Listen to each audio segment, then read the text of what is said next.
ini kita akan berbincang bersama Mbak Aida Hayani. Sebelum saya memperkenalkan beliau, izinkan memperkenalkan agenda ini yang namanya Scopus. Setiap malam minggu rutin semenjak FKMPS ini resmi dilantik untuk anggotanya.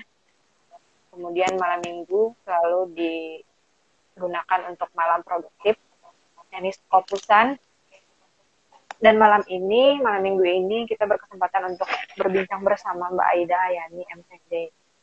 Jadi, izinkan saya memperkenalkan beliau. Mungkin kesan pertama saya mengenal Mbak Aida itu dulu waktu sosialisasi pembelajaran masuk S2 di FITK UIN Sunan Kalijaga. Beliau membawakan acara, dan beliau itu selalu disebut sama dosen. Jadi kayak saya tuh, wah Masya Allah gitu, terkagum-kagum gitu dengan sosoknya. Karena juga saya lihat dari wajahnya masih muda gitu.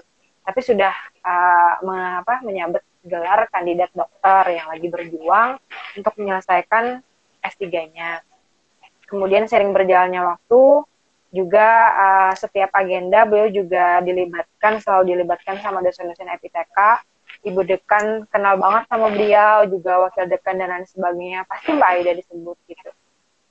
Jadi selain juga mahasiswa favorit, juga seseorang yang favorit lah di Fakultas Ilmu Tarbiyah dan Keguruan. Jadi kemudian setelah itu lebih mengenal itu ketika juga beliau dan saya sama-sama tergabung di FKMPS FITK UIN Sunan Kalijaga. Beliau adalah sekretaris umum dari FKMPS FITK UIN Sunan Kalijaga. Beliau juga seorang istri ya Kak. Jadi beliau ini masih muda tapi juga sudah berkeluarga. Kemudian beliau S1-nya itu di Aceh ya Kak, di Laksamawé Aceh. Kemudian S2-nya, magisternya itu di UIN Sunan Kalijaga. Kemudian sekarang masih menjalani program S3 di UIN Sunan Kalijaga jurusan Pendidikan Agama Islam. Jadi mungkin ada adik-adik di sini PAI yang ingin dapat motivasi yang lebih dari kakak PAI-nya, silahkan nanti kontak Kak Aida di Aida Almahira. Kemudian juga beliau ini asli Aceh. Jadi pas waktu sospem itu juga beliau itu ketika membuka dan menutup selalu dengan pantunnya. Nah, nanti mungkin malam ini kita juga minta pantunnya, yang mana itu sangat menarik karena juga beliau membawakannya dengan logat Acehnya. Jadi beliau ini asli Aceh, gadis Aceh, makanya cantik banget. Kemudian selamat bergabung teman-teman, Mas Fauji, dan juga Mbak Dewi. Katanya Assalamualaikumnya Aida, sukses selalu dari Raden Cakra Amin Jaya. Kemudian beliau sekarang kayaknya tuh di Jogja, bukan di Aceh. Karena beliau masih berjuang untuk sidang tertutup apa sidang terbuka Kak? Tertutup, Mbak. Suara saya sudah kedengaran belum? Jelas Kak, sedang tertutup. Nah, mohon doanya ya, mudah-mudahan biar cepat selesai. Tuh, ya semoga dimudahkan. Kita doakan semua dimudahkan dalam sidang tertutupnya.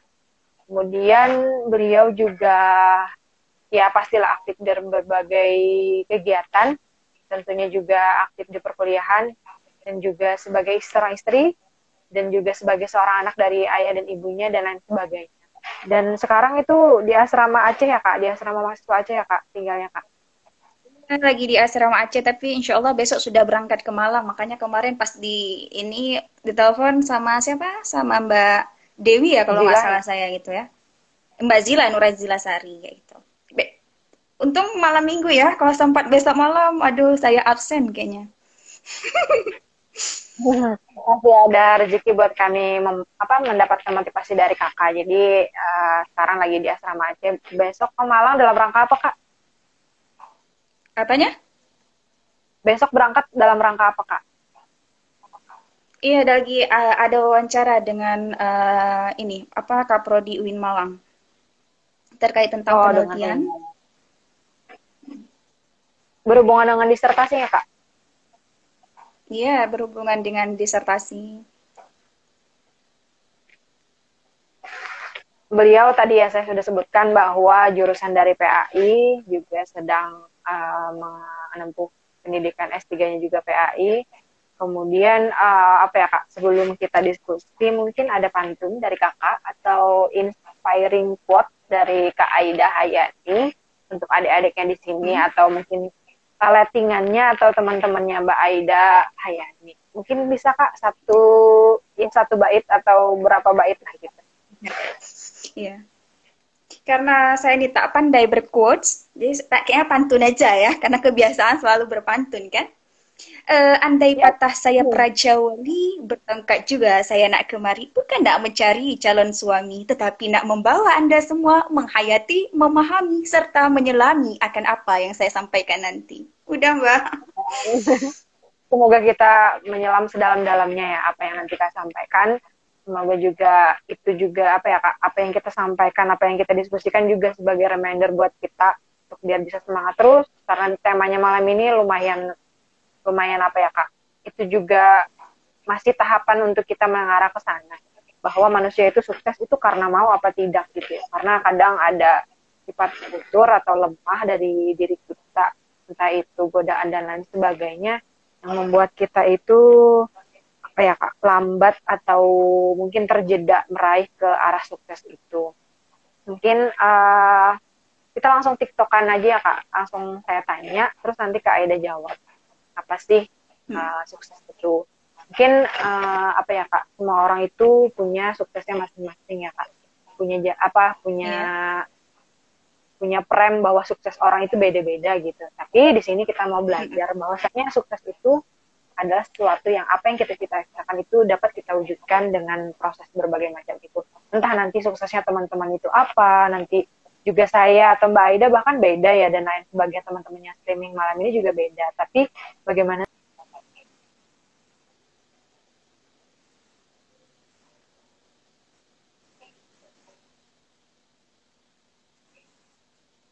sih Kak?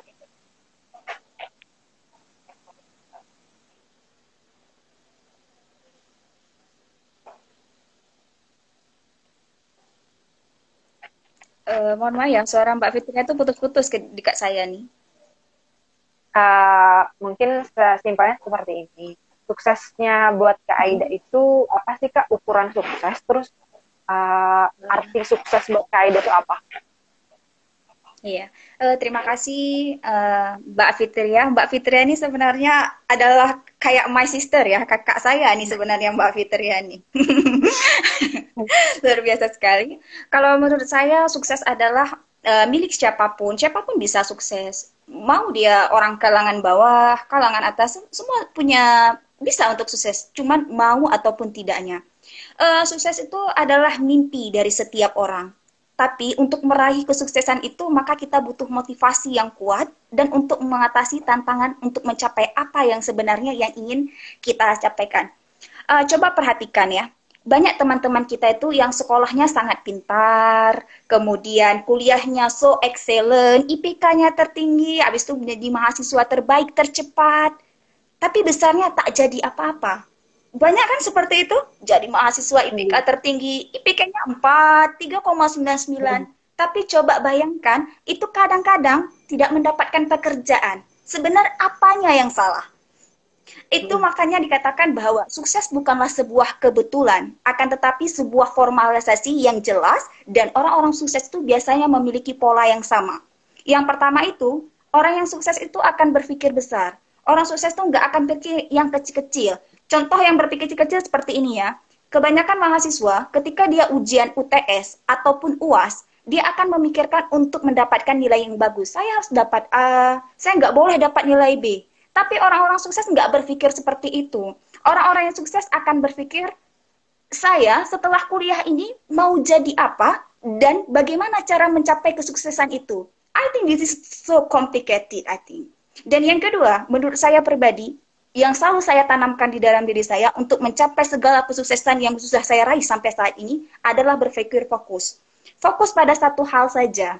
Kebanyakan orang yang nggak sukses itu, pikirannya bercabang-cabang. Mau ini, saya mau jadi dokter PAI, saya mau jadi filsafat, saya mau jadi ini. Saya tidak punya pikiran seperti itu. Dari awal, kalau mungkin Mbak Fitria tahu ya, apa nih ketika saya S2 itu, saya sempat berkali-kali kan, mereka tuh bertanya kepada saya, kenapa ya kok S2-nya ngambil PAI lagi? Kenapa tidak mengambil jurusan lain? Sangat disayangkan. Bahkan profesor pun bertanya kepada saya, kenapa ya kok ambil jurusan yang sama?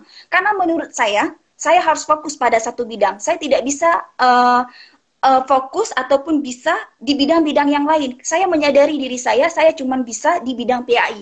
So, fokus dengan bidang itu gitu. Kita nggak bisa memikirkan saya mau ini, saya mau itu. No, you cannot do that. Karena ketika kita bertanya, kebanyakan tuh anak SMA ya, jika ditanya, dulu saya pas mantu sempat ditanya seperti ini. Kalau sudah selesai S1, selesai MAN maksudnya kayak gitu, mau kuliah di mana? Rata-rata banyak anak SMA akan menjawab seperti ini. Ya, di mana yang lulus, ya yang lulusnya jurusan apa. Itu bukan orang-orang yang sukses kalau menurut saya pribadi. Kalau orang-orang yang sukses, dia akan bilang, saya kuliah jurusan ini, S1-nya ini, S2-nya ini, S3-nya ini. Dan saya yakin kebanyakan orang-orang yang seperti itu, dan ini udah buat penelitian ya, kebanyakan rata-rata itu adalah akan jadi guru besar. Saya bertanya dengan Prof. Sutris, gimana cara menjadi guru besar? Saya bertanya dengan Bu Sri Sumarni, gimana sih caranya? Dan mereka adalah orang-orang, rata-rata yang jadi guru besar itu adalah mereka rata-rata orang-orang yang benar fokus di bidangnya. Dan yang ketiga, orang sukses itu biasanya berpikir sesuai dengan realitas. Nah, kadang-kadang kita diajarkan untuk bermimpi, bermimpi setinggi-tingginya. I think this is good, but this is wrong, I think. Kenapa? Kita tidak berpikir sesuai dengan realitas kita. Ini kebanyakan kita ya, kenapa tidak sambung S2, kenapa tidak sambung S3? Oh, saya terkendala oleh faktor dana ataupun biaya.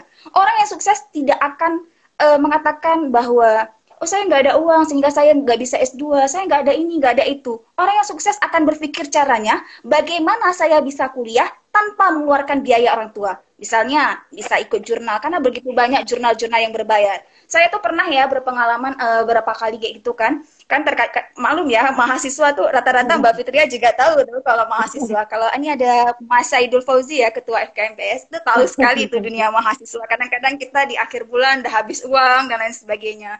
Nah, rata-rata itu mahasiswa S3, terutama di kelas saya itu di Brian Urip, itu mereka akan mencari jurnal-jurnal yang kita menulisnya berbayar kayak gitu. Sekali lagi untuk motivasi, sekalian belajar kayak gitu. Jadi saya ajarkan kepada teman-teman yang setengah bergabung di sini, jika faktor utama Anda tidak bisa melanjutkan kuliah adalah karena biaya, itu bukanlah salah satu faktor menghambat Anda untuk sukses. Anda bisa melakukan dengan berbagai cara, menulis cerpen, membuat video-video yang bermanfaat, itu banyak sekali dana-dana yang bisa teman-teman dapatkan kayak gitu. Dan yang keempat, menurut saya pribadi, orang yang sukses adalah orang yang mampu beradaptasi. Kenapa? Coba ya, kalau orang yang tidak mampu beradaptasi, dia tuh akan mati dalam kondisi apapun. Coba contoh salah satu, tuh saya sering lihat kayak misalkan Deddy Corbuzier. Deddy Corbuzier tuh, toan kita, atau kita, semua tahu tentang Deddy Corbuzier. Sampai saat ini anak-anak pun tahu tentang Deddy Corbuzier. Padahal dia itu adalah bisa dikatakan sebagai salah satu artis yang cukup tua, misalkan, udah sangat, karena nenek kita tahu. Atau kita pun zaman-zaman tuh tahu dia merupakan ahli magician, tahu. Anak-anak pun tahu. Kenapa? Karena dia melakukan perubahan. Nah, jadi kita tuh sebagai mahasiswa, you need to change. Kalau you tak change, you will dead. Kamu akan mati ya gitu. Nah, contohnya zaman sekarang. Kita nih jadi dosen, jadi mahasiswa, baru sedikit sudah menggunakan Zoom, karena sudah komplain dan lain sebagainya kayak gitu. Saya rasa untuk mencapai hal tersebut, maka kita perlu beradaptasi. Ada sebuah pepatah Inggris yang mungkin saya ingin sampaikan. I'll run go to the Rome, but the Rome city couldn't building in one night. Banyak jalan menuju Roma, tetapi kota Roma tidak dibangun satu malam. Itulah ibarat sebuah kesuksesan. Kesuksesan tidak bisa dibangun dengan satu malam. Begitu banyak lika-likunya. Tetapi yakinlah satu saat Anda pasti akan sukses. I think that's all, Mbak Fitria. Luar biasa. 4 pola ya, Kak. Berpikir besar, tadi fokus sesuai dengan realita dan mampu beradaptasi. Bisa dibilang juga ini saya dan Mbak Aida ini mudaan Mbak Aida.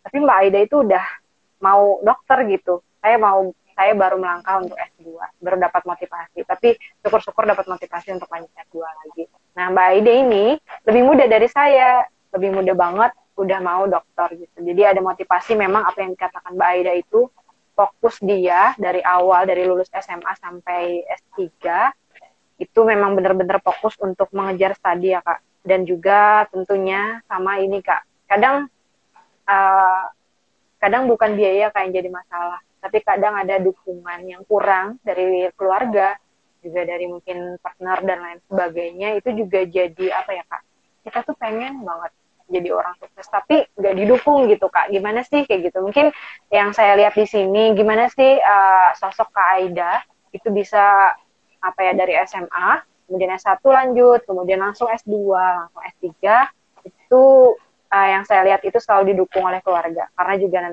biasanya kayak itu bikin status selalu dikuatkan oleh keluarga. Nah, gimana sih Kak yang mungkin ada beberapa yang belum dapat dukungan itu, gimana sih bisa menguatkan diri sendiri atau mungkin apalah gitu Kak, karena ya itu ya pasti juga kendala salah satunya yang mau atau tidak gitu, ya mau tapi nggak didukung, gimana sih Kak?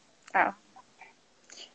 Iya, ya terima kasih atas pertanyaannya. Kalau menurut saya pribadi, hal yang paling utama adalah kunci utama adalah dukungan keluarga. Karena keluarga adalah bisa dikatakan sebagai support system yang paling utama. Karena kalau ibu katakan bahwa kamu akan sukses, kita akan jadi, walaupun kita merasa bahwa diri kita ini kadang-kadang saya rendah di bidang ini, saya tidak hebat, saya ini, tapi ketika ibu dan ayah mengatakan bahwa kamu nak pasti bisa, kamu nak, sebenarnya kita ini tidak butuh, sebenarnya bukan tidak butuh ya, kita butuh juga motivasi dari luar, tapi motivasi yang paling utama saya adalah ibu dan ayah saya.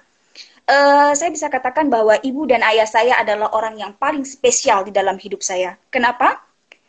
Kita bukan lahir dari kalangan yang mungkin bisa dikatakan sebagai keluarga yang pas-pas. Pas mau kuliah ada, misalnya kayak gitu ya. Tetapi luar biasa sekali. Iya, pas mau kuliah ada, pas mau penelitian ada, kayak gitu ya. Ada. Tapi bukan tidak terlalu ini gitu. Pokoknya pas-pasan lah kategorinya. Jadi orang tua saya itu adalah tipe orang tua yang ketika dia akan bertanya kepada anaknya, "Nak, kamu siap S1 mau apa?" Saya katakan bahwa saya mau S2. Dia tidak pernah mengatakan bahwa saya tidak punya uang. Dia tidak pernah mengatakan itu gitu. Saya ketika S2 saya ditanyakan lagi, mau apa? Saya bilang saya mau S3. Kemarin, karena ini udah mau jenjang terakhir ya, Mbak Fitria udah mau ujian ini, saya sempat sedih. Saya tuh paling sedih kalau mau ajang lulus, tahu kenapa? Karena saya sedih, takut saya bisa kuliah lagi nggak kayak gitu. Saya selalu punya rasa ketakutan. Makanya ketika saya sidang S2 itu, dosennya selalu bertanya kepada saya, kenapa lo nangis? Orang seharusnya bahagia. Saya nangis, saya takut saya tidak punya kesempatan untuk melanjutkan studi lagi. Ini Kak Prodi saya sudah bertanya nih, kenapa nangis? Seharusnya senang loh, udah di ACC, udah ini senang. Saya sedih, saya takut nanti saya tidak punya kesempatan untuk postdoktoral. Jadi terkait masalah dukungan tadi tidak ada mungkin dari orang tua, saya rasa itu mungkin salah satu faktor yang kadang-kadang menjadi satu faktor yang sulit kayak gitu kalau misalnya dukungan daripada orang tua tidak ada, karena itu merupakan orang yang paling dekat dengan kita kayak gitu. Tapi itu bukan satu hal masalah, karena saya punya teman namanya itu Nur Lelawati. Dia itu merupakan salah satu teman saya dari Kalimantan Barat. Dia tidak didukung oleh orang tuanya. Tapi saya sangat salut hari ini dia sudah menjadi seorang dekan dan lulusan doktor. Saya tanya sama dia, kamu dari mana dapatnya ini? Kenapa bisa seperti ini? Padahal kan, karena kita teman dekat, otomatis kan kita saling curhat. Ya, namanya teman sekamar, ya pasti tahu lah. Seluk-beluknya pasti tahu. Dia katakan, saya tidak didukung oleh orang tua. Tapi ada satu hal yang saya pelajari bahwa dia berkumpul dengan orang-orang yang memiliki visi yang sama. Artinya orang-orang, dia berkumpul dengan orang-orang yang memang betul-betul mau kuliah. Saya tanyakan lagi, gimana caranya bisa mau kuliah? Kan butuh dana mungkin yang begitu besar. Dia ikut penelitian dosen, dia kerja di mana-mana. Saya sangat salut dengan seperti itu kayak gitu. Dengan hari ini dia sudah menjadi dekan di kayak gitu di salah satu universitas swasta di Kalimantan Barat. Jadi menurut saya itu Mbak Fitria. Berkelilinglah dengan orang-orang itu ya Kak. Apa circle pertemanan kita nggak dapat di sini, kita nyarinya di sana, selalu ada. Tapi kata Mbak Aida tadi, motivasi terbesar itu dari diri sendiri, mau apa tidak gitu, bagaimana kita cara menuju ke sananya gitu. Mungkin tadi juga ada dari Kak Aida bahwa kita tuh harus realistis gitu, maksudnya nggak boleh kita itu apa ya, realistis lah, kita bisanya apa, kita harusnya mengarahkan ke sana. Kadang juga nggak realistis itu bisa menghilangkan kefokusan, Kak. Jadi maunya ini, maunya itu. Sama juga tadi Kakak nyebutkan Prof. Sutrisno aja. Jadi pernah satu apa, kami juga diajarkan beliau gitu. Jadi orang itu, kata beliau, harus fokus. Jadi kalau mau jadi guru besar itu harus linear, kata Bapak. Jangan malah mau ini, mau itu, mau ini, mau itu. Nanti kamu bisa apa, katanya. Kamu ahli di bidang apa gitu. Nah, jadi apa ya, Kak, memunculkan kefokusan diri gitu, Kak. Maksudnya kita tuh kadang nggak apa ya, Kak, nggak peka dengan diri kita sendiri, nggak peka dengan kefokusan kita. Karena ya mungkin tadi ya, Kak, mau ini, maunya itu, nggak, masih buram, Kak, dengan masa depan gitu. Nah, gimana sih Kakak ngebaca, oh saya gitu, ahlinya tuh di bidang sini. Maka saya harus menuju jalan itu untuk bisa menghantarkan saya ke mungkin bisa di bidang pakar di bidang itu, kemudian juga nanti ahli di bidang itu. Nanti ketika, jadi Prof. Sutrisno bilang, ketika nanti kamu mencari orang yang ahli apa, kamu tinggal sebut nama ini. Misalkan kamu cari orang yang ahli PAI, kamu sebut Ibu Prof. Sutris, kemudian juga Ibu Sri Sumarni, nanti juga Mbak Aida dan sebagainya. Ketika kamu perlu ilmu ini, kamu mengarah ke sana. Nah, gimana sih Kak ngebaca kepekaan kita untuk bisa fokus ke arah sana gitu? Apa sih yang bisa mengasah itu? Apa sih yang bisa mengantarkan ke Aida? Oh, aku harus fokus PAI gitu, Kak. Oke, terima kasih Mbak Fitria.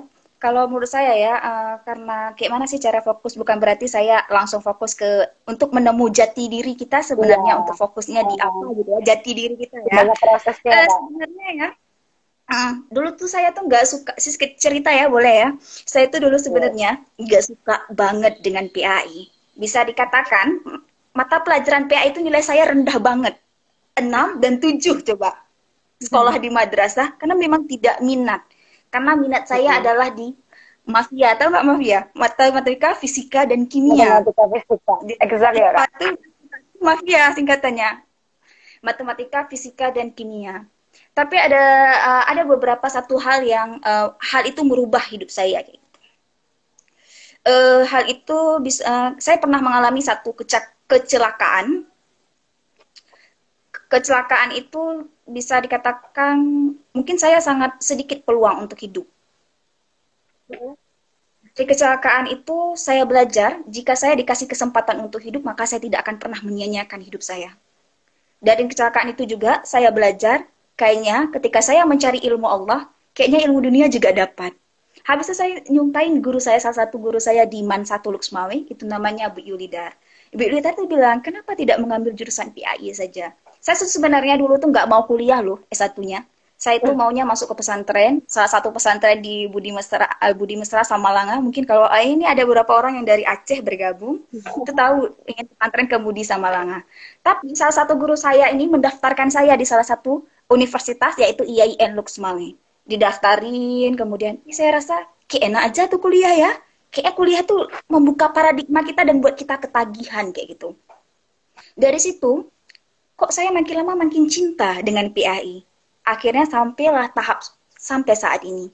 Nah, kadang-kadang untuk menemukan jati diri itu kadang ada beberapa problema ataupun beberapa kasus yang menyebabkan kita, I think I love this one. Contohnya ya, ketika kita menyukai suatu benda ataupun seseorang, kadang-kadang kita nggak tahu kenapa kita bisa menyukai benda itu mungkin.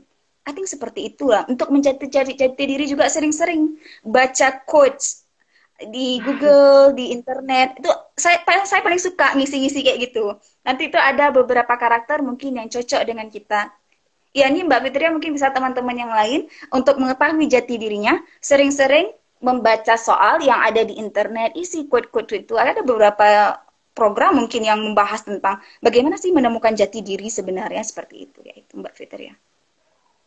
Berarti ada perjalanan hidup yang membuat Kakak tersadar, terus akhirnya cinta sama PAI ya, Kak. Yang sebelumnya mungkin belum cinta ini sama PAI, tapi sekarang udah ngantarin S1, S2, S3, bahkan mungkin kalau boleh tahu kita semua di sini, kenapa sih Kakak mau linear dari S1 sampai S3-nya PAI? Kenapa nggak pengen mencoba yang lain? Apa sih mungkin bisa dikatakan mimpi terbesar Kakak? Apakah pengen jadi seorang ahli agama dan lain sebagainya? Apakah ingin membangun apa dan lain sebagainya.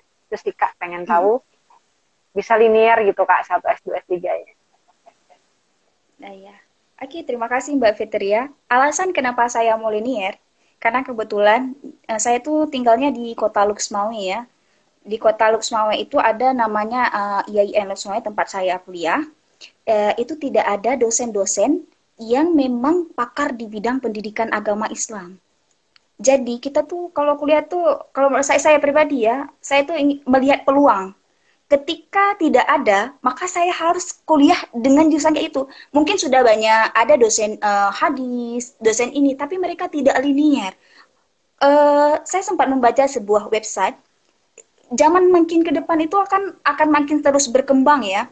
Yang dibutuhkan adalah orang-orang pakar yang di bidangnya. Contohnya kalau kita pergi ke rumah sakit, kalau S1-nya abal-abal, S2-nya kita juga takut ya untuk berobat. Misalkan aja keingin obat dokter gigi ya, pasti kita akan mencari spesialis di bidang dokter gigi. Begitu juga dengan pendidikan. Kita belajar pendidikan agama Islam seperti apa kayak itu. Tentunya kita akan menjumpai dengan orang-orang yang pakar di bidangnya. Jadi alasan itulah yang pertama tidak ada dosen PAI yang linearitas, dosen PAI ada tetapi mungkin S1 dan S2-nya berbeda background-nya, sehingga itu ada salah satu kenapa saya mau lanjut S1, S2, dan S3 PAI. Gitu Mbak Berarti ada Fitri ya. keinginan untuk balik ke Loksemawe ke Aceh nih Kak, untuk membangun pendidikan di sana. Apa mau stay di Jogja Uh, nih Kak? Insya Allah kita pulang dulu ya, udah 3 tahun nih nggak pulang. Udah 3 tahun kata Kak Ida. Mungkin teman-teman di sini, mungkin dari tadi saya yang bertanya ya, mungkin ada teman-teman di sini, para partisipan ada yang ingin bertanya sama Mbak Aida, bagaimana sih motivasi sukses ataupun perjalanan untuk bisa mengantarkan kita sukses atau gimana, bisa tulis aja di chat nanti bacakan. Biar Mbak Aida jawab, karena di sini sharing ya Kak, berbagi motivasi Yeah. terkait manusia itu mau perihal sukses itu mau atau tidak. Sama ini juga Kak, kadang apa ya Kak, kadang juga ada yang kata-kata ya, kita tuh terbentur lalu terbentuk. Jadi ada perjalanan hidup yang tadi ya mungkin Kak Ida juga menemukan itu. Jadi ada perjalanan hidup yang mengantarkan kita ke arah sukses. Tapi mungkin Kak hanya orang-orang yang peka ataupun mungkin hanya orang-orang yang mampu mengerti gitu Kak. Kadang ada juga Kak yang apa ya, terbentur gitu, nggak terbentuk sama sekali, mungkin karena entah apa ya Kak, entah apa yang belum belum membukakan hati dia sehingga dia tetap seperti itu kayak gitu. Jadi kalau menurut Kakak, buat orang-orang, dia buat adik-adik di sana, di luar sana yang belum apa ya, belum keinginan untuk lanjut pendidikan, gimana sih Kak Aida memberikan motivasi biar yang karena kan musim pandemi ini juga Kak, kadang ya udahlah kuliah juga online males gitu Kak, kadang jadi tingkat minat untuk anak-anak SMA atau MA untuk melanjutkan kuliah itu kadang gimana sih Kak gitu. Jadi Kakak mungkin bisa menjelaskan yang sudah sampai apa tahapan doktor, gimana sih memberikan semangat untuk adik-adik di luar sana SMA, MA dan lain sebagainya, karena di musim pandemi ini juga Kak tantangan besar untuk melanjutkan kuliah lagi gitu. Ya mending santuy gitu atau kerja dan sebagainya. Gimana Kak? Ya, kalau menurut saya pribadi terkait masalah pandemi COVID ataupun apa itu bukan sebuah alasan untuk kita tidak melanjutkan studi ataupun apa itu bukan alasan. Karena sebagaimana yang saya katakan tadi, alaran kita dorong mbak dalam city connect paling one night. Walaupun banyak pernah liku-liku, saya pernah pun merasakan namanya art and down.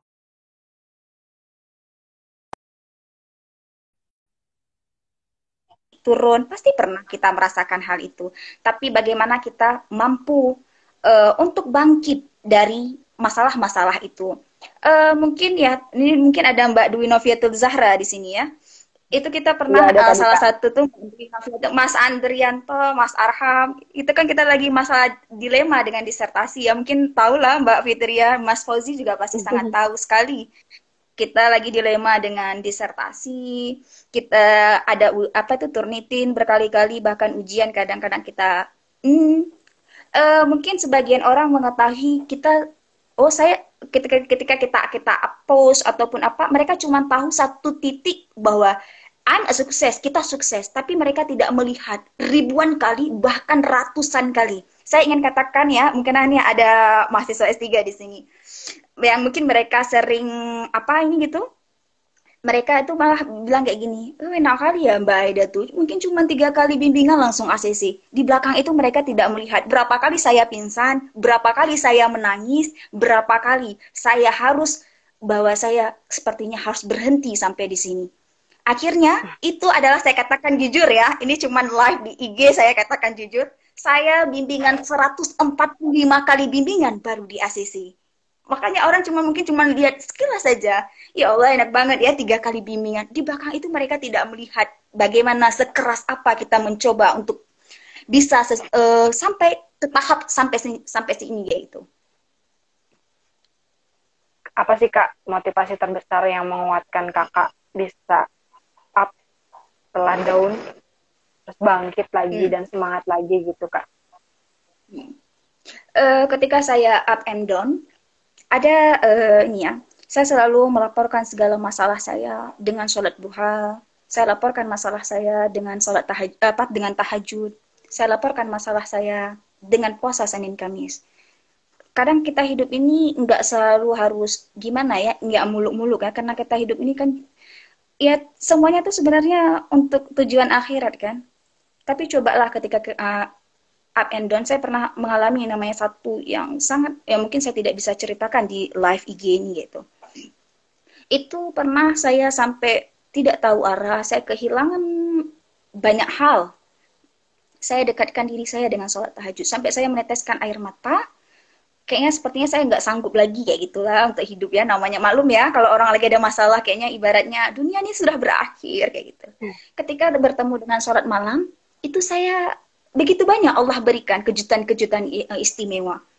Bisa pergi ke sana sini dengan biaya mungkin ditanggung oleh pemerintah dan lain sebagainya. Di situ saya baru sadar, ketika kita banyak masalah up and down, ya Allah gampang banget, laporkan saja sama Allah. Allah tuh yang punya bumi ini kayak gitu. Mau apa? Minta apa? Mau minta jodoh, mau minta IPK tinggi, mau jadi dosen, mau jadi rektor, minta aja sama Allah. Allah tuh kan banyak stoknya kayak gitu.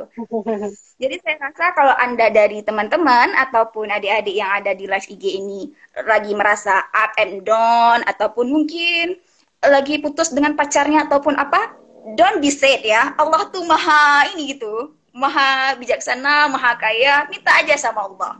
Sering-sering sholat tahajud, sering-sering sholat duha, sering-sering puasa Senin Kamis. Nah, kebiasaan kita tuh sering kali yang namanya tidak rutinitas ya. Kebiasaan orang-orang tuh kalau sholat tahajud mungkin cuma 3 kali aja, udah cukup kayak gitu. Nah, cara untuk kita konsisten, coba lakukan sholat tuh selama 21 kali. Kalau 21 kali secara turut-turut, biasanya itu akan membentuk satu kebiasaan. Boleh dicoba kok, ada banyak beberapa mahasiswa saya tuh, saya katakan coba lakukan 21 kali. Pertama-tama mungkin agak kesulitan, tapi seiring jalan, dia akan menjadi satu kebiasaan. Kenapa? Karena saya sudah mencobanya. Jadi mungkin teman-teman yang ingin ini mau apa, mau minta ke luar negeri ataupun apa, minta aja sama Allah. Selain minta sama Allah, ya tentu dengan berusaha juga kan. Nggak mungkin juga minta sama Allah tanpa berusaha, duduk hengkang-hengkang. I think this is not a good, ya kan?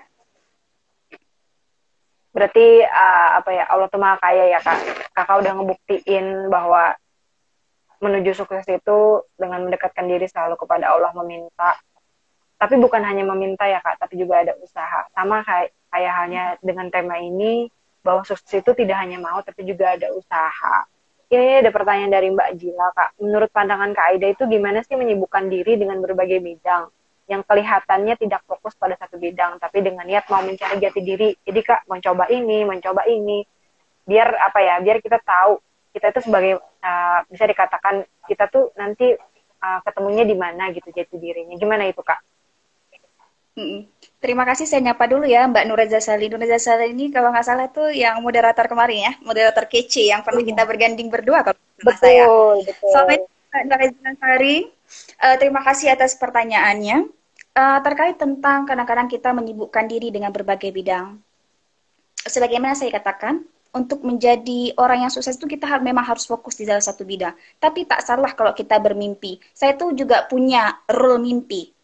Role mimpi itu saya tuh menuliskan segala impian saya di dalam satu kertas dan kertas tuh saya tempel di tempat tidur saya. Jadi setiap malam tuh saya lihat hari ini saya tahun ini saya harus capai apa-apa aja. Jadi sesuai dengan rule-nya kayak gitu.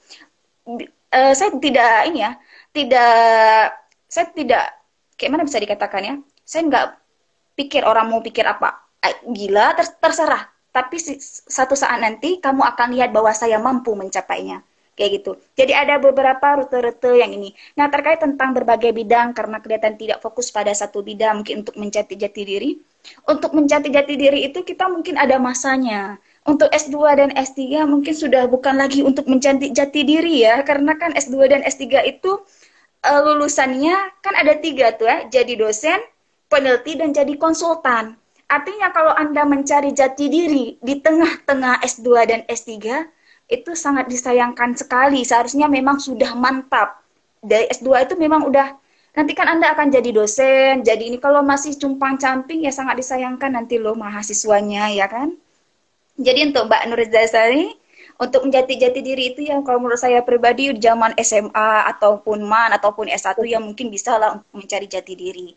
Tapi untuk mungkin kita tidak, bukan berarti orang sukses itu tidak berorganisasi, salah kaprah ya, bukan berarti organisasi itu menghancurkan kesuksesan seseorang, itu tidak seperti itu.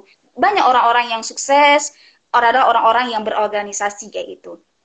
Saya rasa itu Mbak Nurazila Sari, tim Mbak Nurazili dan Mbak Fitri ya. Ya, siap Kak. Jadi kalau untuk saat ini S2, S3 itu udah mencapai kefokusan ya Kak. Untuk nyari jati diri, coba-coba dan lain sebagainya itu di sebelum itu ya. Tapi Mbak Nurajila ini konsisten kok, linear.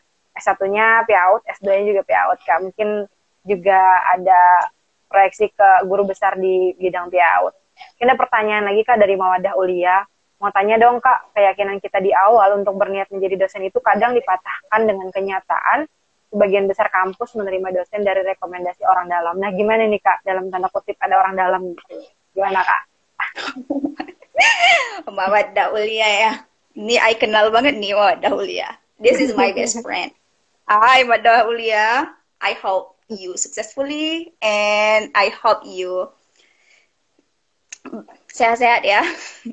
Terkait masalah dipatahkan menjadi dosen karena ada orang dalam. Kita memang kan lulusan S2 itu bila merujuk kepada profil, maklum ya karena disertasinya bahas kurikulum.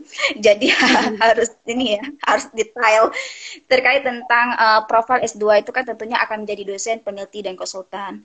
Tidak dipungkiri bahwa orang dalam itu kadang-kadang bisa membuat kita tersingkirkan dengan hal itu. Tetapi tidak menutup kemungkinan juga bahwa kita biasanya orang-orang dalam tuh jadi biasanya kayak CPNS dan lain sebagainya. Tapi bagaimana cara kita adalah membuat diri kita menjadi yang terbaik dalam segala hal kayak gitu. Nggak mungkin seseorang bisa menggeserkan kita kalau misalkan kita punya kelebihan-kelebihan. Mungkin masyarakat akan melihat, kok bisa ya dia nggak lulus, kok bisa ini, padahal dia ini pinter dan pinter segala. Tunjukkan hal-hal yang membuat orang lain itu, yang ketika masyarakat melihat itu, bahwa kita memang lebih dalam segala-galanya. Tunjukkan kelebihan kita, tunjukkan segala-galanya. Kalau menurut saya rasa seperti itu, Mbak Mawadah Ulia. Dan terkait tentang orang dalam itu ya itu memang tidak bisa dipungkiri kalau di zaman sekarang ini ada, tapi bagi saya pribadi bagaimana mengatasi itu ya tentu dengan memperbaiki diri kita dan tampilkan kelebihan kita. Ngebuktiin ya Kak. Itu Mbak Fitri. Ngebuktiin gitu ya Kak ya. Terus ada pertanyaan dari Adui 07. Rekomendasi buku dong Kak yang cocok buat menata mindset berkemajuan. Ada rekomendasi buku Kak buat mindset berkemajuan, kata Mas Adui 07. Siapa yang bertanya tadi itu? Mas Adui 07. Mas Andri. Mas Adui 07 mau bertanya terkait rekomendasi buku Kak buat menata mindset berkemajuan. Setelah Mawadah Ulia. Oh, Mawadah Ulia. terkait tentang itu ada beberapa buku yang bagus untuk dibaca, kayak buku ini apa? Selain buku sebenarnya ini Mawadah Ulia ya. Mawadah Ulia tuh padahal saya udah kirimkan secara pribadi di WhatsApp karena dekat banget nih dengan Mawadah Ulia. Sering-sering ya nonton YouTube ya terkait tentang motivasi untuk ini. Contohnya salah beberapa YouTube itu kayak ada Maria Teguh, kemudian Mary Riana, kemudian Deddy Corbuzier. Sering-sering nonton itu karena tontonan-tontonan itu akan memberikan satu motivasi bagi kita. Salah satunya yang paling saya rekomendasi itu Mary Riana karena Mary Riana itu dia akan memberikan motivasi tidak hanya bagaimana cara itu, tapi ketika kita menghadapi up and down, saya seringkali nonton Mary Riana dan beberapa video-video motivasi yang lain. Nah, kalau terkait tentang bukunya itu banyak sekali yang mungkin bisa di-searching juga kayak gitu terkait tentang bagaimana cara menaikkan motivasi kita di dalam belajar dan lainnya. Karena tipikal saya belajar adalah audio dan visual, jadi saya tuh paling sukanya adalah nonton YouTube yang berkaitan dengan motivasi. Ada tuh salah satu yang paling saya favorit itu adalah Dr. Fakhruddin Razi. Itu boleh nonton tuh bagaimana cara buat sukses. Itu yang membuat saya sampai kepada titik hari ini karena saya sering nonton itu loh. Nanti boleh dicoba nontonnya. Ya, boleh dicoba nanti ditonton. Selamat bergabung juga Mas Faik Elham, Ketua FKMPM periode lalu. Beliau bilang nggak, orang dalam merekomendasikan orang juga tidak sembarangan. Poin utamanya adalah kualitas. Seperti yang Mbak Aida katakan bahwa buktiin gitu. Kualitas kita itu patutlah untuk direkomendasikan. Juga ada pertanyaan dari Edi Martani, Kak. Kayaknya sukses muda itu mudah daripada sukses waktu tua. Lihat saja banyak peluang buat kaum muda. Tapi mungkinkah orang yang sudah tua itu harus pasrah dan menerima kenyataan? Gimana nih, Kak? Berbicara terkait pasrah gitu. Terima kasih, Pak Edi. Pak Edi ini adalah suhu saya ya, dosen pembimbing saya nih Pak Edi.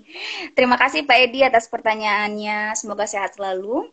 Kalau menurut saya sukses itu bukan hanya milik orang yang muda saja, tetapi sukses itu juga milik siapapun jenjang usianya kayak gitu. Terkait tentang sukses tadi, apakah sukses itu juga peluang untuk orang yang sudah tua? Saya rasa tetap. Cuman kuncinya sebagai dengan tema kita mau ataupun tidak kayak gitu. Ada beberapa banyak orang yang sukses. Salah satunya itu yang buka cabang di salah satu usaha di Kota Lusma itu ayam penyet. Yang buka itu adalah orang tua yang umurnya mungkin 55 dan tapi cabangnya itu bisa merambah ke seluruh Aceh. Bukan orang yang muda yang sukses itu. Salah satu contohnya itu dari buka usaha seperti itu. Tinggal kita mau ataupun tidak Pak Edi Martani. Kalau Anda mau, hari ini pun bisa ubah mindset kita bahwa sukses itu adalah milik siapapun tanpa memandang usia. Mau muda, Anda mau sukses, you must go it kayak itu. I think that's all Mbak Fitria. Luar biasa. Sukses itu milik siapa ya, Kak? Tetap apa? Balik lagi tentang mau atau tidak. Terus Mbak Aida juga pasti dalam perjalanan menuju sukses itu menemukan orang-orang yang mungkin dalam benak Mbak Aida itu nggak pernah terpikir sama orang-orang tersebut. Tapi orang-orang tersebut itu memberikan pelajaran hidup bagi Mbak Aida. Nah, gimana sih Mbak Aida belajar dari orang-orang tersebut? Mungkin juga bisa disebutkan orang-orang yang berpengaruh di hidupnya Mbak Aida gitu, yang ketika merantau dari Loksemawe Aceh kemudian ke Jogja dipertemukan dengan orang-orang tersebut, mungkin dosen-dosen Mbak Aida juga lain sebagainya, itu yang menghantarkan, maksudnya memberikan motivasi gitu selain daripada YouTube, tapi yang bertatap langsung, berdiskusi langsung. Bisa dijelaskan Kak di kita semua? Iya. Terima kasih atas pertanyaannya Mbak Fitria. Orang-orang yang membangkitkan motivasi saya itu adalah yang pertama tuh teman kamar saya, itu ada Kak Mariani di sini. Itu adalah orang yang bisa dikatakan orang yang membuat saya termotivasi untuk bisa ini dari segi belajarnya dan lainnya. Selanjutnya yang kedua yang orang yang begitu spesial di hati saya, itu ada Najwa Al-Husda, itu adik saya, Najwa Al-Husda, kemudian ada Syahira Mirza Ulfa. Itu adalah dua orang yang selalu ada di skala saya susah dan senang, yang menghapuskan air mata di kala keriuhan disertasi ini. Saya belajar dari mereka bahwa terkadang kita perlu membantu orang tanpa memikir secara pamrih. Mereka membantu saya tanpa ini. Ini ketika saya mau berangkat ke Malang, saya tidak pernah terfikir mereka mau menemani saya, padahal mereka tidak punya agenda ke sana. Saya menanyakan kepada Najwa dan Syahira, Dik, kakak tuh ada penelitian di Malang, karena kebetulan saya tuh nggak pernah berpergian tanpa mahram, selalu ditemani dengan mahram dan pokoknya orang-orang yang terjagalah kayak gitu misalkan di dalam perpergian. Tapi saya tidak menyangka bahwa Najwa Alusda dan Syahira Mirza Ulfa menawarkan diri untuk pergi ke Malang menemani penelitian saya. Mereka adalah orang-orang yang spesial di dalam hidup saya. Selain adik saya ya, yang sudah bergabung di sini ada Muhammad Afliza. Itu orang-orang yang luar biasa. So, kalau di kalangan dosen, orang-orang yang luar biasa di dalam hati saya, yaitu Prof. Sutrisno. Beliau mendukung segala penelitian saya, kemudian mengajarkan saya bagaimana seyogyanya buat jurnal, dan kemudian beliau juga mengajarkan saya apa hal-hal yang perlu dipersiapkan untuk menjadi guru besar, dan bagaimana menjadi seorang dosen yang profesional. Di samping ada kaprodi saya yaitu Pak Sukiman yang sungguh luar biasa membimbing saya sampai saat ini sehingga bisa bertatap muka dan mampu berbicara public speaking dengan Mbak Fitria. Kalau tanpa bantuan dari Pak Sukiman dan Prof. Sutris, mungkin hari ini untuk berkata-kata pun saya mungkin terbata-bata. Itu orang-orang spesial. Semoga dalam keadaan sehat ya Kak orang-orang yang disebutkan itu, dan juga bisa memberikan motivasi kepada orang-orang lain juga. Terus Mas Faik bertanya Kak, ukuran sukses itu apa sih? Kita bisa dikatakan sukses itu ketika keadaan yang gimana gitu Kak? Kita tadi di awal sudah dijelaskan oleh Kakak ya, tapi mungkin bisa diperjelas lagi keadaan yang gimana sih Kak yang bisa dikatakan sukses itu? Terus ukurannya apa? Silakan Kak. Kalau menurut saya pribadi, terima kasih Mbak Fitria. Menurut saya pribadi, ukuran sukses itu adalah ketika Anda mampu melakukan sesuatu itu lebih baik daripada kemarin. Kalau menurut saya pribadi, ukuran sukses adalah itu. Ketika Anda mampu melakukan sesuatu yang orang lain mungkin tidak mampu, itu merupakan luar biasa. Tapi bagaimana kita mampu lebih baik dari setiap waktu. Sebagai contoh, ini Mas Faik ini kan ahli sekali dalam bidang jurnal ya. Dalam 1 tahun mungkin dia 8 jurnal ataupun 9 jurnal. Luar biasa sekali ini Mas Faik Ilham Rosyadi ini. Ini Pak Ketua saya yang dulu nih. Nggak berani kalau ini macam-macam nanti nggak di-ACC oleh Pak Dekan nih kan. Jadi kalau menurut saya, ukuran sukses itu adalah ketika Anda mampu melakukan sesuatu lebih baik dari hari ini, lebih baik daripada kemarin maksud saya. Itu Mbak Fitria kalau menurut saya. Jadi ada step untuk kita berubah jadi lebih baik ya Kak. Dari hari ini, kemudian hari esok, dan seterusnya. Itu keadaan yang Kakak bilang sukses gitu Kak. Terus untuk apa ya Kak? Gimana sih kalau misalkan apa ya kondisinya kita nggak ada progres untuk lebih baik? Apa sih Kak pengingat atau remindernya biar bisa kita tersadar gitu? Kita tuh harus bisa up lagi dan lain sebagainya. Mungkin di dalam forum ini atau nanti mungkin di share di YouTube ada mungkin beberapa orang yang dalam tanda kutip di posisi yang perlu motivasi banget gak Kak? Dalam hari-harinya itu biasa slow gitu, datar, nggak ada yang drastis naik, terus ada turun dan lain sebagainya. Apa sih Kak motivasinya untuk mereka-mereka? Karena udah Kakak melalui berbagai proses untuk bisa di tahap ini dan di titik ini. Karena pasti di belakang itu banyak banget dah yang Kakak jalani. Apa sih Kak? Kalau menurut saya pribadi, yang membuat motivasi saya sampai sini adalah kedua orang tua saya. Ketika kita up and down, coba sekali-sekali lihat wajah mereka. Dengan peluh dan susah payah dia mengirimkan uang transferan untuk kita. Layakkah kita memberikan rasa ucapan, saya capek, saya lulusnya tahun depan aja. Setidaknya itu kita tidak mampu. Saya itu ketika saya sudah merasa malas, 1 detik saya sudah tidak buka laptop, saya akan lihat foto kedua orang tua saya. Dia tidak pernah mengatakan, ketika saya minta, ayah, mama kirimkan uang, dia tidak pernah mengatakan, saya capek, saya nggak punya uang. Tidak pernah orang tua kita sampai mengatakan itu. Dia selalu katakan, ayah, tolong kirimkan, karena saya dipanggil di rumah Nyak, jadi ya kirimkanlah Nyak uang, kayak gitu kan. Maklumlah kadang-kadang kan dosen ini lama sedikit ya, gajiannya tahulah 11-12 ya, tahulah Mbak Fitri ya. Itu Nyak uang. Ayah saya tuh nggak pernah bilang nggak ada uang, nggak ada ini, nggak pernah. Di situ saya belajar dari mereka. Mereka memang tidak mengajarkan harus seperti ini, seperti ini, tapi dari situ mereka mencontohkan kepada saya. Orang tua saya saja tidak pernah mengatakan capek untuk mengirimkan uang kepada saya. Kita bisa berpikir seperti ini juga ya. Apa sih yang bisa kita berikan untuk orang tua kita? Apa ya? Kita mungkin tidak bisa memberikan uang yang banyak untuk mereka. Tapi satu hal yang saya tanamkan, saya tidak bisa memberikan uang banyak, saya tidak bisa mungkin membahagiakan mereka dengan cara yang secara mewah. Saya cuma bisa membahagiakan orang tua saya, yaitu dengan menyelesaikan pendidikan saya dengan sebaik-baiknya, dengan nilai yang sebaik-baiknya. Itu mungkin yang membuat orang tua saya, oh saya bangga dengan putri saya. Saya bangga ternyata putri saya sudah selesai doktor. Saya cuma bisa melakukan itu untuk orang tua saya. Jadi bagi adik-adik semuanya, yang tengah AM down, kemudian tengah galau dengan penelitian akhirnya, ingatlah orang tuanya. Ingatlah peluh kerjanya, keringatnya turun, masa kita capek, galau, buat status yang galau-galau. I think this is not good. This is wrong, I think. Luar Itu biasa Mbak. sekali Kak Aida. Untuk semua kita termotivasi di sini dan juga dapat semangat lagi karena juga pasti apa yang terucap dari Kak Aida itu udah dilalui semua gitu. Bukan hanya motivasi tapi juga udah mengalami proses itu ya Kak, sampai bisa menyampaikan ini, sampai bisa memberikan motivasi ini gitu Kak.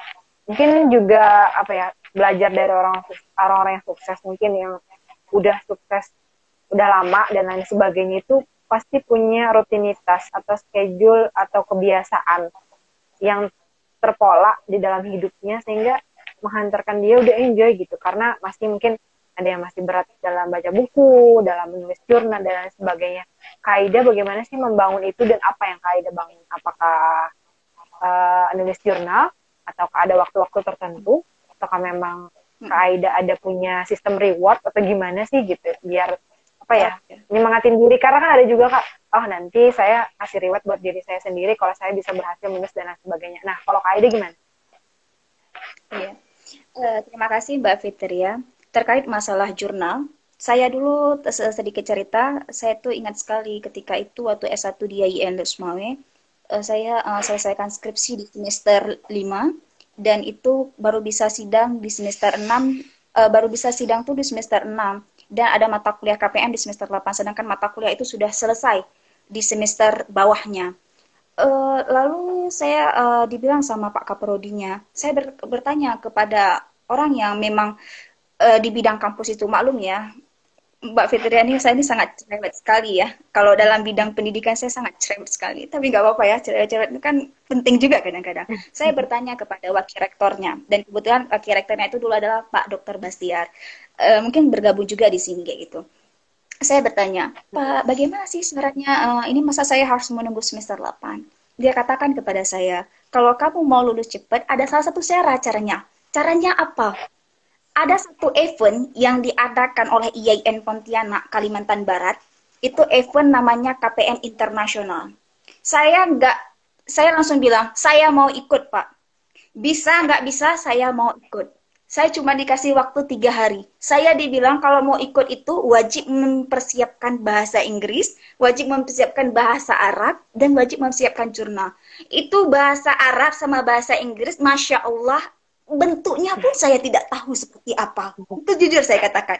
Dan jurnal itu bentuknya seperti apa, saya pun tak paham. Ada apa sebenarnya di jurnal itu. Dan saya nggak tahu bahwa itu jurnal. Jurnal itu saya tahu ketika saya masuk S2 di UIN Sunan Kalijaga. Semakin kupernya saya dan nggak tahu kalau itu adalah jurnal. Maklum ya, kita kuliahnya di, ya mungkin di daerah yang belum sedikit berkembang ataupun apa, tapi saya sangat luar biasa. Mungkin tanpa sekolah itu saya sampai hari ini tidak bisa bertatap muka dengan Mbak Fitria. Saya ada salah satu dosen yang begitu dekat dengan saya, itu Ibu Dr. Anissa Turahmi. Beliau adalah guru pertama yang mengajarkan saya untuk menulis jurnal. Beliau mengajarkan saya bagaimana cara membuat jurnal yang baik. Tapi beliau tidak menyebutkan itu jurnal, beliau menyebutkan itu karya tulis ilmiah. Saya belajar dengan beliau, belajar. Akhirnya saya kirimkan paper itu ke IAIN Pontianak, dan pihak IAIN Pontianak men-ACC dan asepti. Akhirnya saya berangkatlah ke Pontianak untuk presentasi karya tulis ilmiah itu, sambil KPM internasional itu. Pulang saya akhirnya ini, dan kemudian saya mempunyai sifat yang ketagihan. Oh, kok enak ya? Kok jurnalnya enak banget ya bisa menghantar. Dan itu adalah pengalaman pertama saya naik pesawat loh. Pengalaman pertama naik pesawat, dan bisa dikatakan nginap di hotel yang berbintang adalah pengalaman pertama saya. Saya mengatakan, oh kalau saya nulis jurnal lagi, kalau saya tulis karya tulis ilmiah lagi, kayaknya bisa mungkin lebih ini lagi kayak gitu. Akhirnya saya cari beberapa website di Instagram, kemudian di Facebook, saya tanyakan dengan Bu Anissa Turahmi, gimana caranya saya bisa ini? Saya sering ikut namanya lomba-lomba kayak gitu. Makanya kadang-kadang kita butuh yang namanya saingan. Bukan berarti saingan itu, orang-orang yang sukses tuh kadang-kadang butuh saingan. Saingan itu bukan berarti ketika dapat saingan kita stres. Saingan itu adalah orang-orang yang bisa membuat kita belajar. Contohnya ya, orang bidang olahraga, kalau tidak ada saingan, maka dia tidak disebut dengan atlet. Kalau seorang pembisnis, kalau tidak ada saingan, maka tak ada nomor satu. Maka saingan itu dibutuhkan. Kenapa? Saingan itu bukan kita ingin mengalahkan, tapi bagaimana adalah cara kita. Kok bisa ya dia sukses? Gimana ya caranya dia sukses? Sehingga kita tuh fokus. Oh, cara dia ternyata seperti ini. Caranya seperti ini. Jadi, saya sarankan kepada adik-adik ataupun apa-apa, belajarlah dari teman-teman yang lain yang hebat. Jangan teman-teman yang hebat tuh dikucilkan, jangan dibully dan lain sebagainya. Rata-rata tuh sekarang tuh seringkali jauh, sikit dia pinter, dah dibully lah seperti ini. I don't like. Tipe I, kalau ada orang-orang yang pintar, itu paling suka sekali. Tanya, apa sih rutinitas dia? Kok dia rajin sholat tahajud? Kok dia apa sih yang dia lakukan? Jadi kita terkadang perlu kayak gitu. Hidup ini kalau tanpa saingan bagaikan masakan tanpa garam kalau menurut saya pribadi. Jadi ternyata butuh saingan itu. Iya, hambar. Saya rasa itu Mbak Fitria.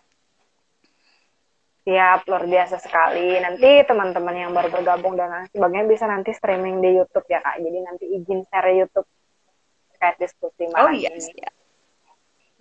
Mungkin teman-teman yang lain ada yang bertanya ke Mbak Aida atau diskusi dan lain sebagainya, atau mau menyapa Mbak Aida yang dari kejauhan dari Aceh dan lain sebagainya, karena ini kayaknya ada yang panggil ibu, ada yang panggil ayah nyimak ya gitu dan lain sebagainya, kayak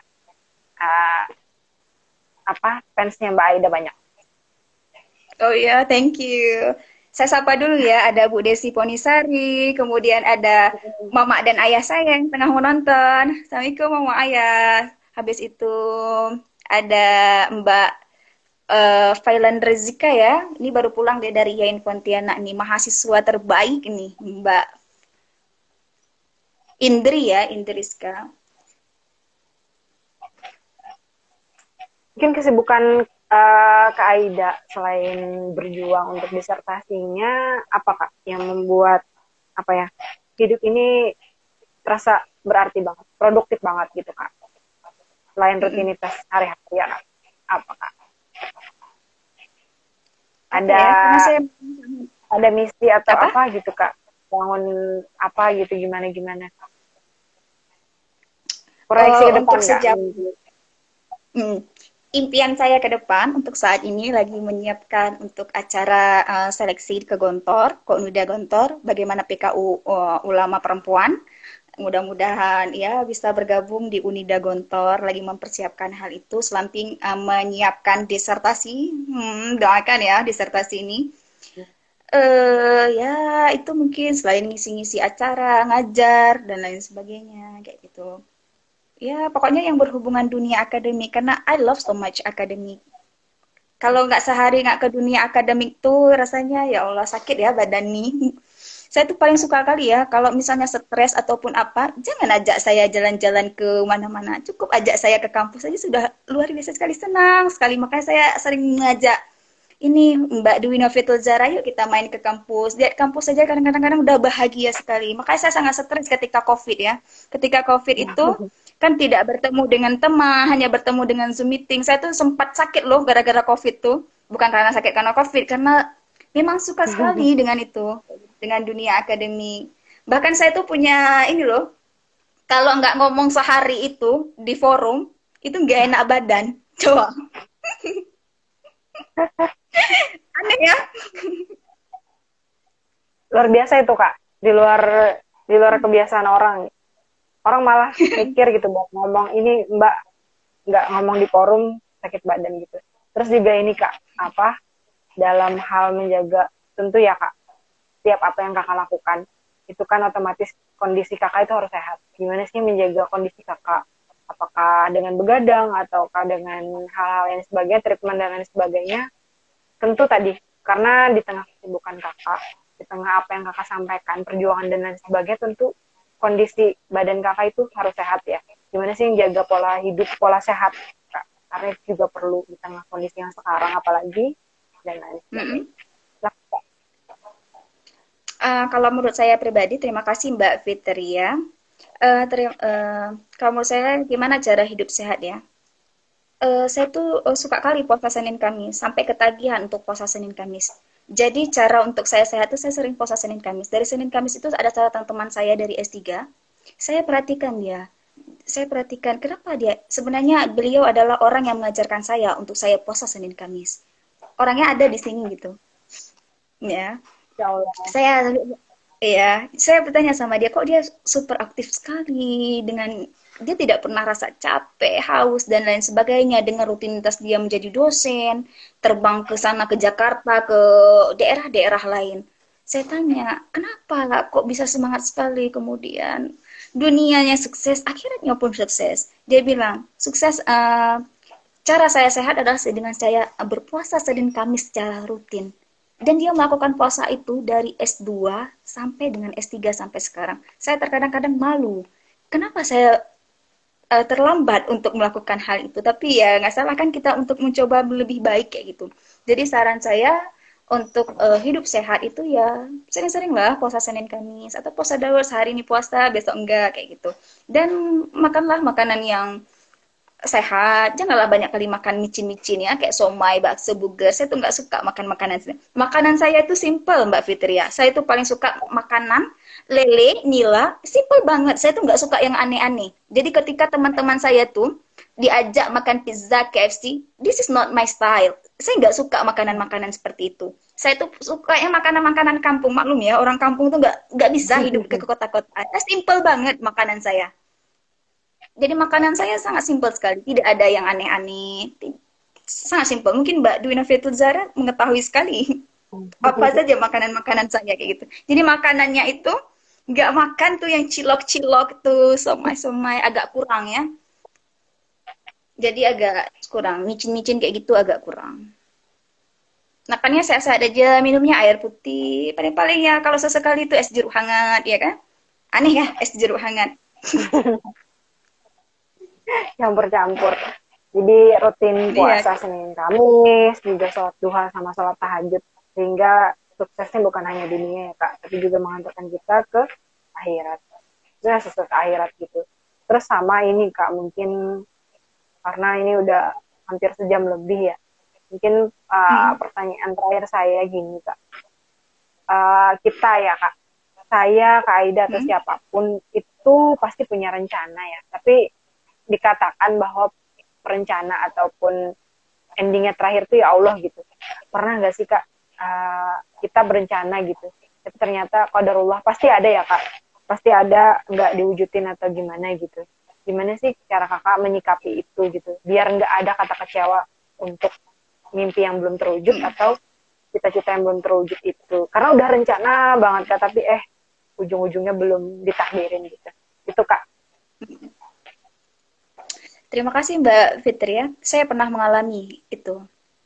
Sempat saya tuh pernah berdiam diri di kamar, tidak mau bertemu dengan khalayak ramai karena terlalu tidak menutup diri. Itu pas ketika ada lomba pionir ya. Pionir tuh kalau masa Manluk Semawe kalau di pesantren pasti tahu ya, itu kalau ajang MTQ Musabakah itulah tempat kita di mana berkreasi untuk mahasiswa pesantren, dan itu saya tuh sempat menutup diri, tidak mau berbicara kepada orang tua dan lain sebagainya. Tapi seiring waktu, kadang-kadang kita tidak bisa menerima kegagalan kita. Tapi seiring waktu, kita akan tahu kenapa Allah kasih ini.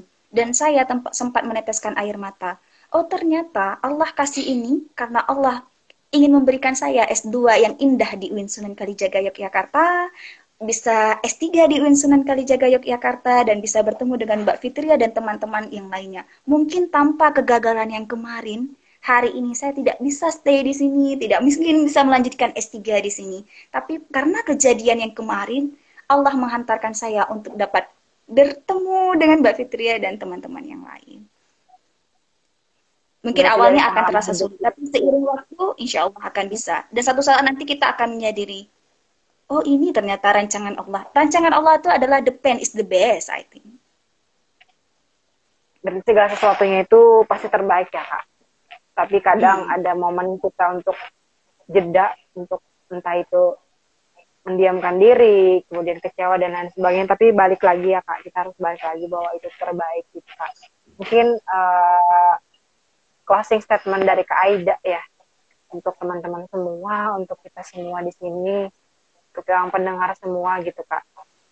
Terkait tema ini, bahwa manusia itu sukses itu perihal mau atau tidak gitu Kak. Tapi dalam konteks ini kita berbicara bahwa semuanya mau. Semuanya harus melewati jalan itu. Mungkin dari Kak Aida sendiri, closing statement-nya bagaimana Kak? Mungkin ada tips atau mungkin gimana-gimana biar sukses itu kita mau tapi juga kita ngejalanin. Penutup dari Mbak Sebenarnya Aida. mungkin, oh ya, sebenarnya tadi di awal saya sudah mengatakan itu kan. Saya selalu bilang sama diri saya, I'll run go to the room, but the room city cannot party in one night. Ketika saya mau sukses, saya harus melewati segala lika-liku. Dan satu hal, ketika kita sudah memulai sesuatu, pikir matang-matang, ini tidak boleh gagal dan tidak boleh mengecewakan orang-orang di sekeliling kita. Jadi sebelum melakukan sesuatu, pikirkan dengan baik-baik, tentukan yang baik-baik, yang mana positifnya, yang mana negatifnya. Besar positifnya, lakukan. Makanya kita ketika membuat sesuatu tuh, saya tuh biasanya menulis di kertas, positifnya berapa, negatifnya berapa, mempertimbangkan lebih banyak positifnya atau negatifnya. Ketika kita sudah mempertimbangkan positifnya, jalanlah dengan jalan Allah. Baca bismillah, jangan lihat kiri kanan, langsung jalan ke depan. Masalah ini. Dan yang kedua itu, kalau sudah memulai, jangan patah balik ke belakang. Siap mati mau apa, tetap fokus ke depan. Kan tuh ada ya video motivasinya di IG ataupun apa yang ibaratnya kayak mencangkut. Ternyata dia padahal sedikit lagi permata itu akan didapatkan, tapi dia melihat orang lain yang permatanya mungkin ini. Terkadang bunga itu tidak akan mekar dengan sekalian. Bunga itu akan mekar sesuai dengan waktunya. Jadi saya rasa seperti itu. I'll run go to the room, but the room sitting in that building in one night. Never give up to change your life. I think that's all, Mbak Fitria. Terima kasih banyak Kak Aida Hayani, sukses selalu disertasinya sampai nanti akhir Amin. mencapai gelar dokter, juga nanti postdoc, sampai nanti jadi guru besar ya Kak, di guru Amin. besarnya pendidikan agama Islam. Biar nanti the next Ibu Sri Sumarni dan juga lain-lain sebagainya. Doakan kami juga Kak bisa nanti ke tahap itu gitu dengan semangat. Amin, pasti didoakan. Nanti kalau butuh apa-apa, tinggal chat saja secara pribadi di Instagram ataupun apa. Siap, insya Allah memberikan motivasi. Asal chatnya jangan macam-macam, ya. Mungkin nanti bisa diinfoin Kak, bisa nanti komunikasi di mana. Kalau untuk Instagram kan Aida Almahira, apakah ada akun Facebook, Twitter dan lain sebagainya Kak Aida? Aktifnya di mana Kak? Oh iya, punya. Aida. Nama IG saya Aida Almahira, Facebook saya juga Aida Almahira, ataupun bisa, ya pokoknya Telegram saya, atau bisa menghubungi di 0852 6195 6769. Bertanyanya nanti jangan lupa menyebutkan nama, kemudian hal agendanya apa, karena mengingat begitu banyak mahasiswa, ya kan, jadi nanti kadang saya tuh agak kesulitan ketika tidak disebutkan namanya, prodinya, dan agendanya apa. Maklum, ibu-ibu ya, udah tua ya kan, terkadang tidak bisa mengenali lagi. Ibu-ibu kata Kak Aida, padahal masih muda banget.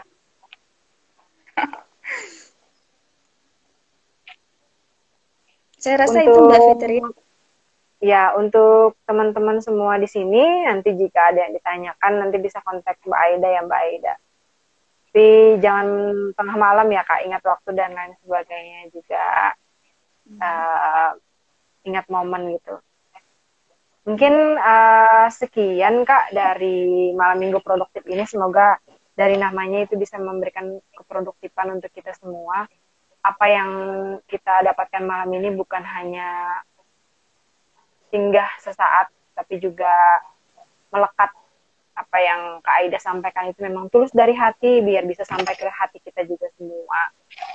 Semoga ya Kak, apa yang Kakak sampaikan tuh bisa memberikan, karena dari orang sukses, motivasi orang sukses itu menghantarkan kesuksesan orang lain. Nah, semoga Kak Aida jadi salah satunya dan juga menjadi amal jariah buat Kak Aida sendiri.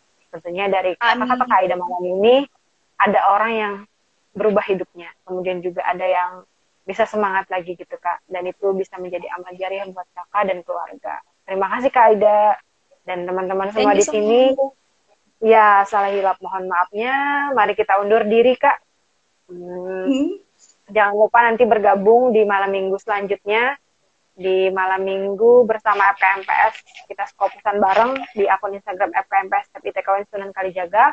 Nanti narasumber selanjutnya tunggu aja nanti infonya di Instagram. Jangan lupa follow Instagramnya FKMPS FITKUN Sunan Kalijaga. Dan jangan lupa tonton YouTube-nya FKMPS Official. Jangan lupa di like dan subscribe. Nanti juga di share video-video malam minggu Skopus ini. Kemudian terkait jurnal juga kita ada lagi Kalpor Ensiklopedi. Kita lagi memanggil semua orang untuk menulis ensiklopedi terkait teori pendidikan dan pembelajaran, yang mana itu nanti ada 100 entry. Silahkan nanti ikutin infonya di Instagram dan juga bisa chat DM dan lain sebagainya untuk info lebih lanjut.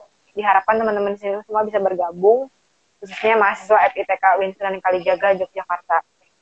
Gitu ya Kak ya, kita undur diri. Mungkin ada pantun Kak atau ada gimana penutupnya dari Kak Aida? Ya Allah, tak penutup. Udah tadi pembuka ya, karena ini bukan webinar, tidak mempersiapkan webinar. Tadi udah. I'm so sorry. Siap. Mohon maaf apabila ada kata-kata yang salah. Mohon maaf apabila ada kata-kata yang salah, tata bahasa yang salah. Mudah-mudahan memberikan manfaat dan sukses semua untuk kita semuanya. Semoga bisa menjadi dosen ataupun menjadi apapun yang tentunya bermanfaat untuk orang lain. Amin ya rabbal alamin. Ya. Terima kasih Kak Aida. Kita undur diri. Kak Aida juga boleh undur diri sekarang. Assalamualaikum. Waalaikumsalam warahmatullahi wabarakatuh.